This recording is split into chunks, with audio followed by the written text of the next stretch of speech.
ময়মনসিংহের মুক্তাগাছা উপজেলার ২ নং বড়গ্রাম ইউনিয়নের ২ নং ওয়ার্ডের সৈয়দপাড়ায় গ্রামবাসীর উদ্যোগে অনুষ্ঠিত হয়েছে গ্রাম বাংলার ঐতিহ্যবাহী লাঠি খেলা। শনিবার বিকেলে সৈয়দপাড়া আদর্শ উচ্চ বিদ্যালয় মাঠে এ খেলার আয়োজন করা হয়। অনুষ্ঠানের উদ্বোধন করেন বড়গ্রাম ইউনিয়ন বিএনপির আহ্বায়ক হাবিবুর রহমান হাবিব। উদ্বোধনী বক্তব্যে তিনি বলেন, লাঠি খেলা আমাদের গ্রামীণ ঐতিহ্যের এক অংশ, যা সমাজে ঐক্য ও বিনোদনের মাধ্যমে হিসেবে দীর্ঘদিন ধরে জনপ্রিয়। এ ধরনের অনুষ্ঠান গ্রামীণ সংস্কৃতিক নতুন প্রজন্মের কাছে তুলে ধরে।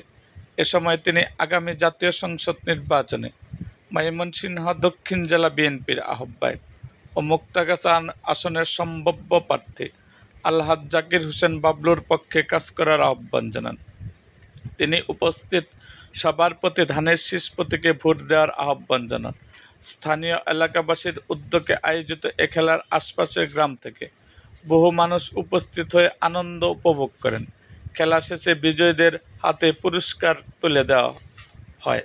এরকম আরও ভিডিও পেতে এবং মুক্তাগাছার নানা ঘটনা ও ইতিহাস সম্বন্ধে জানতে আমাদের মুক্তাগাছার ইতিহাস মিডিয়া ইউটিউব চ্যানেলটিকে সাবস্ক্রাইব করুন এবং পাশে থাকা বেল আইকনটি বাজিয়ে দিন।